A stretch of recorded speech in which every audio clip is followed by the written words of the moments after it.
नमस्कार सबाइके स्वागत आमार स्वप्ना खोज एडुकेशन चैनले। आमी सुजित कुमार माइती इतिहासेर शिक्षक चले एसेछि आज के द्वादश श्रेणीर एकटी विषय निये। आजकेर विषय तृतीय अध्यायेर किछु गुरुत्वपूर्ण एसकिউ प्रश्न उत्तर पार्ट 3। भिडियोटी भालो लागले लाइक कमेंट शेयर और सबस्क्राइब करे राखबेन और पाशे नोटिफिकेशन बोतामटी सक्रिय करे पाशे थाकबेन जाते एई रकम नतून नतून क्लास भिडियो सबार आगे आपनार काछे पौंछाते पारे। शुरू करछि आजकेर क्लास भिडियो।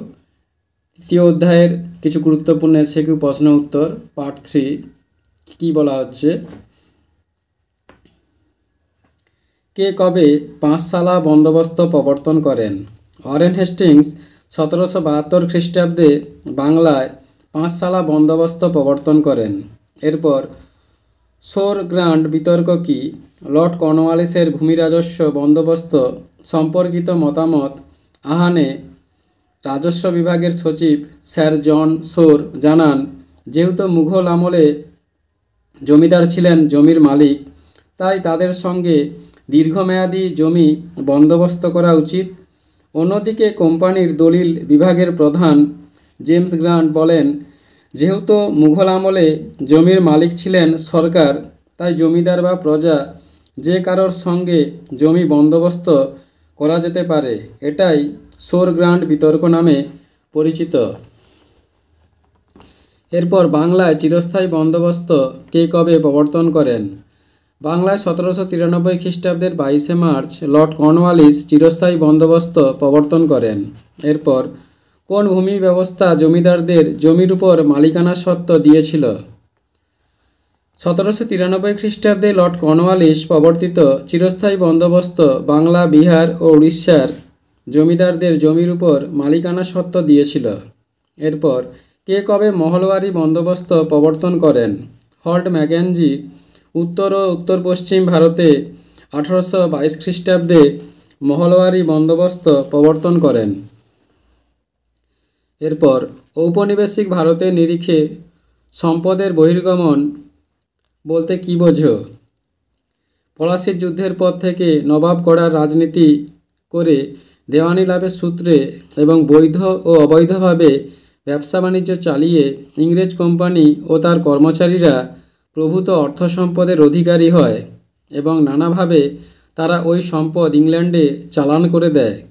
बांगलार अर्थ सम्पदेर एई प्रतिदानहीन चालान हये जाওয়ার विषयटिके Edmund Burke drain of wealth बा सम्पदेर बहिर्गमन आख्या दिएछिलेन। Dadabhai Naoroji poverty and un-British rule in India ग्रंथे एर समर्थन पाওয়া যায়। एरपर के कबे एजेंसी व्यवस्था चालू करे? इंग्रेज ईस्ट इंडिया कोम्पानी 1757 ख्रिस्टाब्दे एजेंसी व्यवस्था चालू करे। एरपर ऊनविंश शताब्दीर प्रथमार्धे भारतवर्षे अवशिल्पायन बोलते कि बोझो? प्रकृतपक्षे शिल्पायनेर विपरीत अवस्था तथा शिल्पेर अधोगति हलो अवशिल्पायन। ऊनविंश शताब्दीर प्रथम दिके औपनिवेशिक अर्थनीतिर कारणे विशेषत ईस्ट इंडिया कोम्पानिर शोषण और निपीड़न शिल्प विप्लव प्रसूत ब्रिटिश पण्येर अबाध आमदानी वैषम्यमूलक शुल्कनीति प्रभृतिर कारणे चिराचरित भारतीय कुटीर शिल्प ध्वंस हो जाए, जार फले भारतीय अर्थनीतिते शिल्प निर्भरता ह्रास पाय और कृषि निर्भरता बृद्धि पाय। डॉक्टर सब्यसाची भट्टाचार्य डॉक्टर अमीय बागची प्रमुख जातीयतावादी ऐतिहासिकगण এই অবস্থাকে অবশিল্পায়ন বলে আখ্যায়িত করেছেন। এরপর ভারতে কবে রেলপথ প্রথম স্থাপিত হয়? বড়লাল লর্ড ডালহৌসি শাসনকালে 1853 খ্রিস্টাব্দে ভারতে প্রথম রেলপথ স্থাপিত হয়। এরপর কোন দুটি স্থানের মধ্যে ভারতে প্রথম রেলপথ স্থাপিত হয়? 1853 খ্রিস্টাব্দে ভারতে বোম্বাই থেকে থানে পর্যন্ত স্থানে प्रथम रेलपथ स्थापित है। एरपर भारते रेलपथ निर्माणेर क्षेत्रे ग्यारंटी प्रथा बोलते कि बोझाय? भारते रेलपथ निर्माणेर क्षेत्रे बेसरकारी उद्योगके उत्साहित करार जन्य सरकार बेसरकारी कोम्पानिगुलिके बिनामूल्ये जमी देवा तादेर लग्निकृत मूलधनेर उपर 5% सूद बा भर्तुकी देवा एवं शतकरा 5 टाकार बेशी लाभ हले ता कोम्पानी और सरकारेर मध्य समभावे बंटित हওয়ার अंगीकार करे, जा ग्यारंटी प्रथा नामे परिचित। উল্লেখ্য এই ব্যবস্থা 1849 থেকে 1869 খ্রিস্টাব্দ পর্যন্ত চালু ছিল। এরপর টিআইএসসিও এর পুরো নাম কি? টিস্কোর পুরো কথাটি হলো tata iron and steel company. এরপর কে কবে টিস্কো প্রতিষ্ঠা করেন? 1907 খ্রিস্টাব্দে তৎকালীন বিহার তথা বর্তমান ঝাড়খণ্ড রাজ্যে বিখ্যাত পার্সি শিল্পপতি জামশেদজি টাটার স্বপ্নকে বাস্তবায়িত করতে তার পুত্র দোরাবজি টাটার উদ্যোগে টিস্কো বা tata iron and steel company গড়ে ওঠে। এরপর হিতবাদ এর মূল কথা কি? হিতবাদ এর মূল কথা হলো সর্বাধিক সংখ্যক মানুষের সর্বোচ্চ সুখের বিধান করা, দুঃখ দূর করা এবং মঙ্গল সাধন করার জন্য প্রচেষ্টা। এরপর নজরানা প্রথা কি? স্বর্গীয় সাম্রাজ্যের অধীশ্বর রূপে চীনা সম্রাটের প্রতি বশ্যতা স্বীকারের নিদর্শনস্বরূপ প্রতিবেশী দেশগুলির প্রতিনিধিরা বাণিজ্যের উদ্দেশ্যে চীনা সম্রাটের সঙ্গে সাক্ষাৎ করতে চাইলে প্রচুর অর্থ বা উপঢৌকন দিয়ে বশ্যতা জানাতে হতো। এটি নজরানা প্রথা নামে পরিচিত। এইভাবে চীন নজরানা প্রথা নিয়ন্ত্রণ করত এবং প্রতিবেশী রাষ্ট্রগুলির নেতা হিসেবে কর্তৃত্ব প্রকাশ করত। এরপর নানকিংয়ের সন্ধির দুটি শর্ত।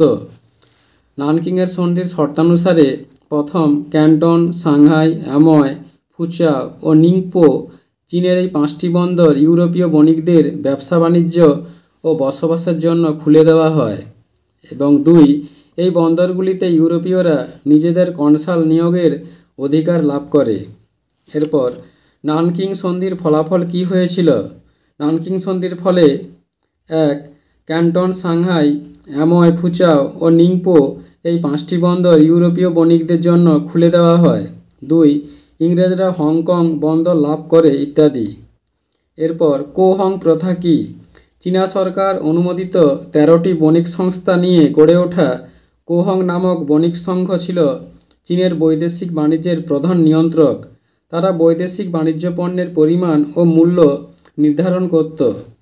এরপর কবে কারা কাদের বিরুদ্ধে হুয়াম্পোয়ার অসম চুক্তি আরোপ করে?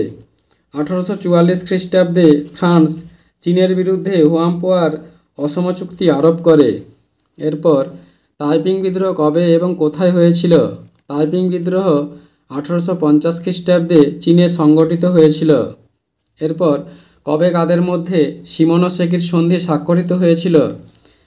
চীন জাপান যুদ্ধে পরাজিত হয়ে চীন 1895 খ্রিস্টাব্দে জাপানের সঙ্গে শিমোনোসেকির সন্ধি স্বাক্ষর বাধ্য হয়। এরপর শিমোনোসেকির সন্ধির শর্তগুলি কী ছিল? 1895 খ্রিস্টাব্দে শিমোনোসেকির সন্ধির দ্বারা প্রথম, চীনের মাঞ্চুরিয়া প্রদেশের লিয়াও টুং উপদ্বীপ, ফরমোজা এবং পেস্কাডোরেস দ্বীপপুঞ্জ জাপান দখল করে। 2, জাপানের নাগরিকরা চীনে কারখানা ও শিল্প স্থাপনের অধিকার পায় এবং 3, চীনের কয়েকটি বন্দর জাপানের বণিকদের জন্য খুলে দেওয়া হয়। এরপর বক্সার প্রটোকল কাদের মধ্যে সম্পাদিত হয়? 1901 খ্রিস্টাব্দে সেপ্টেম্বরে চীন ও 11টি বিদেশি রাষ্ট্রের মধ্যে দীর্ঘ আলোচনার পর বক্সার চুক্তি বা বক্সার প্রটোকল সম্পাদিত হয়, যাতে রাজমাতা জুশি সিংহাসন পুনর্দখল করেন ও 1912 খ্রিস্টাব্দ পর্যন্ত মাঞ্চু বংশ চীনে টিকে থাকে। এরপর পিকিং কনভেনশন কবে আহুত হয়েছিল? পিকিং কনভেনশন 1860 খ্রিস্টাব্দে আহুত হয়েছিল। এরপর চীনে মুক্ততার নীতি কে ঘোষণা করেছিলেন? চীনে মুক্ততার নীতি ঘোষণা করেছিলেন জন হে। বন্ধুরা, এখানে ক্লাস ভিডিওটি শেষ হলো। পরবর্তীকালে আবার একটি নতুন ক্লাস ভিডিও নিয়ে উপস্থিত হব। ধন্যবাদ, সবাই ভালো থাকবেন।